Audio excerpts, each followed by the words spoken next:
আদর্শ নাগরিকে সাজিয়ে তুলতে হবে প্রেম ভরা এই প্রাঙ্গণ। ভাই তোমার খুঁজতেছি ভাই, কেমন আছো? আর যদি দোয়া করবেন তোমার জন্য কয়েক হাজার মন টন দোয়া, ইনশাআল্লাহ ইনশাআল্লাহ। ঠিক আছে, আল্লাহ কবুল করো। আর সবাই মিলেই কাজ করতে হবে।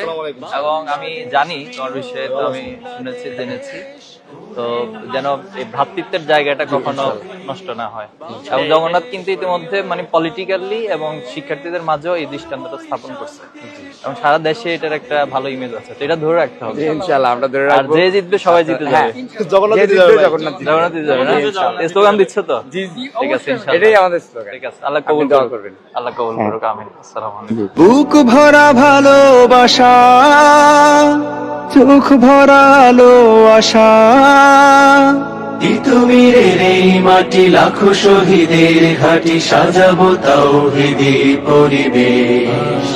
বাংলাদেশ প্রিয় বিপি প্রার্থী কেমন আছেন? সুস্থ আছেন? কি অবস্থা, খুব চাপ যাচ্ছে নাকি? মানে যতগুলো ব্যাচ বাকি ছিল আমি তো রাকিবকে আগে দোয়া করে দিয়ে আসছি। দোয়া লাগবে? ঠিক আছে, সবার জন্য দোয়া।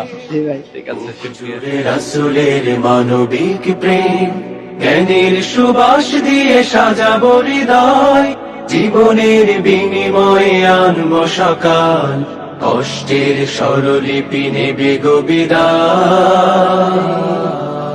জগন্নাথ বিশ্ববিদ্যালয়ের দীর্ঘদিনের সবার প্রাণের দাবি ছিল যৌক্তিক নির্বাচন। আলহামদুলিল্লাহ অনেক চড়াই উতরে পার হয়ে সকলের সেই দাবি বাস্তবায়িত হতে যাচ্ছে আগামী 30 ডিসেম্বর। তো জগন্নাথ বিশ্ববিদ্যালয়ের সাবেক শিক্ষার্থী হিসেবে আজকে মূলত এখানকার আমেজ দেখার জন্য এসেছি এবং শিক্ষার্থীদের সাথে কথা বলার চেষ্টা করছি। বিভিন্ন প্যানেলের প্রার্থী যারা আছে তাদের সাথে কথা বলেছি। তো সবার মাঝে একটা উৎসাহ উদ্দীপনা কাজ করছে এবং সকলেই নির্বাচন অনেক বেশি সবার কাছে গ্রহণযোগ্য হবে এবং স্বতঃস্ফূর্ততার মধ্য দিয়ে সবাই অংশগ্রহণ করবেন, সেই আমেজটাই সবার মাঝে দেখছি। তো জগন্নাথ বিশ্ববিদ্যালয়ের অনেক বাস্তবতা রয়েছে, সীমাবদ্ধতা রয়েছে। একজন সাবেক শিক্ষার্থী হিসেবে সেটি আমি খুব ভালোভাবে অনুভব করি।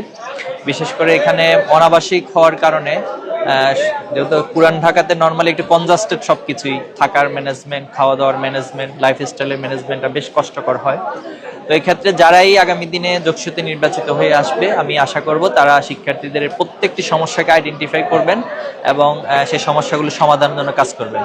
এক্ষেত্রে যেটা অনেক আগে থেকেই বলা হচ্ছে যে দ্বিতীয় ক্যাম্পাস অথবা হল প্রতিস্থাপনের বিষয়টি, কিন্তু এটা অনেক সময় ক্ষেপণ হচ্ছে। এটা নিয়ে অনেক আন্দোলন হয়েছে, আমরা এটা নিয়ে যখন ছিলাম ক্যাম্পাসে অনেকবার আন্দোলন করেছিলাম। তো বারবারই আশ্বাস দেওয়া হয় কিন্তু সেটা বাস্তবায়ন হয় না।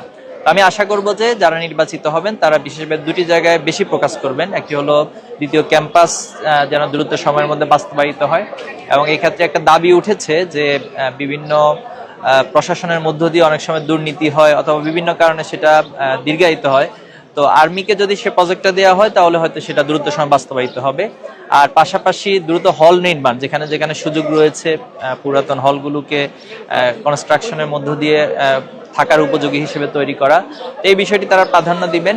আর পাশাপাশি ক্যাম্পাসকে একটি আধুনিক ক্যাম্পাস হিসেবে এবং বিশ্বমানের একাডেমিক জায়গা থেকে যেন ক্যাম্পাসকে সবাই প্রতিষ্ঠিত করতে পারে, এটা নিয়ে সকলে কাজ করবেন।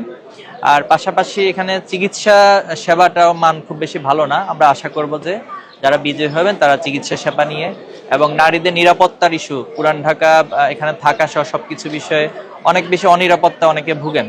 তো যারা নির্বাচিত হবেন তারা প্রশাসনের সাথে সমন্বয় করে এই বিষয়গুলোকে অবশ্যই সমাধান করবেন, আমরা সেই প্রত্যাশা রাখছি।